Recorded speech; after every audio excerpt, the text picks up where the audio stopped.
Hey guys, Luna popping in. Thank you so much for visiting my page or my channel wherever we are connecting. I appreciate you for being here. Make sure you like, follow, and subscribe so that we will remain connected. I am sitting in my motorhome here in beautiful Flagstaff, Arizona, in the Coconino National Forest. And it's a little bit warm for Flag. It's about 92 for the high. It's been in the low 90s this week, which is probably the hottest it's going to get here. But it's still hot. It's not as hot as Phoenix, but it's still hot, you know? It's supposed to be cooling down over the weekend. We're expecting rain. It's rain forecasted for 4 days in a row. But again, being in Arizona, we get lots of threats of rain, but we don't always see it. We could use it though. It would be nice to have a little bit of rain up here. Not too much. Because with the rain comes the humidity. And that's a whole nother beast for me and these lungs to deal with. Speaking of lungs, when I first got here, it was a little bit difficult for me to breathe because, one, I have 3 lung diseases, diagnoses, and two, because the elevation was such a drastic difference from Phoenix. Phoenix sits around 862-ish feet above sea level, and Flagstaff is 7,550 feet. So that's a huge difference. It's not just ear popping. It can affect your pressure. The elevation changes can affect your pressure, and it can also affect your breathing. And for me, it has maybe both, because I've been dealing with multiple headaches, which is common and not common. And I know that doesn't make sense, but I'm going to make you understand. Common because I have been diagnosed a migraine, classic migraine sufferer since I was a teenager, since I was a child. And I've battled headaches all of my life, but they're pretty well controlled. So I don't always have headaches. So they're common, but they're not. I'm common because I'm diagnosed with that, but uncommon because they're well controlled. Make sense? But just a quick little update because my phone is overheating and it might shut off the video or it might get choppy. But I wanted to also share my first 2 weeks, maybe, as a little more than a week as a nomad in an RV. It's completely different from a van. I'm so grateful for the space that this has afforded me. I can stand upright. I have a table to sit at. I'm sitting at it now.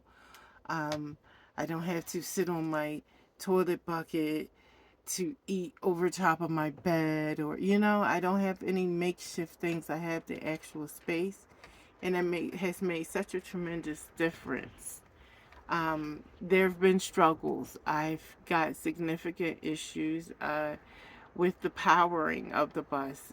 There's a lot I don't know how to operate in the RV, but over this short amount of time, I've realized that there are things that don't work, that should work and should have been disclosed by the sellers. There are several things that the sellers didn't tell me about that I think should have been mentioned. They should have mentioned that the horn doesn't work. That's very important to have a horn.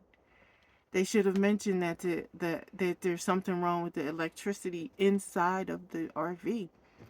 I've got outlets. I should be able to plug up my whatever to the outlets and use the house batteries. It doesn't work. So that's another expense. And I'm having battery issues. I keep losing power. I've had the main battery replaced, but it's still after a couple days out here, everything went dead on me and the bus won't start. The motorhome won't start. So I have to get. I'm getting gonna get a jump or whatever, and I've got to get somewhere to figure out what keeps siphoning all of my power. Why do I lose all my power? Why won't the bus start after sitting for 2 days? Why won't it start with a fresh, brand new battery?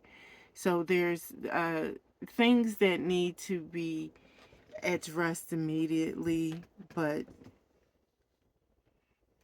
when I get to it, the first thing I'm gonna do is figure out why I keep losing power. I've ordered a pair of the jumper cables, the portable ones, where I can charge with the USB. I'm going to charge them up and keep those on standby for this this type of situation where I just have no power. I mean, the fans don't, nothing in the bus is working right now because the batteries are dead. And my main thing now is to figure out why. I have one brand new battery. I think it has something to do with the two house batteries. He's got two marine batteries that came with this. And I'm thinking it may have something to do with that. And for those of you all who don't know what a portable battery charger is, this is one. This is one that I have for my van. It's not enough power to start the RV, so I had to order a larger one, or a one with more power. It is bigger too, but this is the one that I kept for my van, because when I first started out in my van life, I had issues with my battery in the van. And it turned out that just needed a new battery. I had no other issues with anything else. So once that was replaced, that was absolutely fine, and I no longer needed my jumper, my portable battery charger. But now with all of this that's going on, I really don't know. Once I get the charger and get this thing rolling, um, I'm just gonna have to just let it charge until I can get back into town to get to a mechanic to find out what's going on, because the mechanic up here, the RV repair shop up here, he's booked out for 6 weeks. I called for roadside assistance. They were uh, a minimum of $500 to come out, because it was 99 $99 just for the call, $155 per hour with a 2-hour minimum, which brought me to 427 and some change. And then I had to pay for mileage to and from. And mileage, and they were an hour away. So that would have been over $500 just for a fucking jump. I don't think so. I don't think so. So yeah, I can cook. I have water. It's like I'm living in the van. I don't have a use of all the things that I want to, but it's coming. It's coming. I just have to work on it and get some things fixed.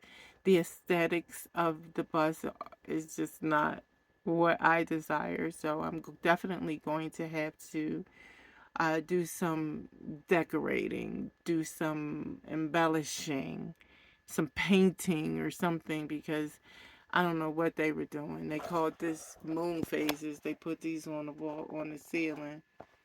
The moon phases. And I am not a fan. Although I think it's kind of cool because, they got they've got phases of Luna on the ceiling, and here Luna is in the bus. So you know it's it's a temporary solution, and I'm grateful that I have the space. The dogs are comfortable. The cat has found her little nook, and she's staying in it, and I don't have to worry about her running in and out of the door. She went out once and was freaked out, and I had to pick her up and bring her back in. She was screaming and crying. She didn't like it, so that's what she gets for venturing out.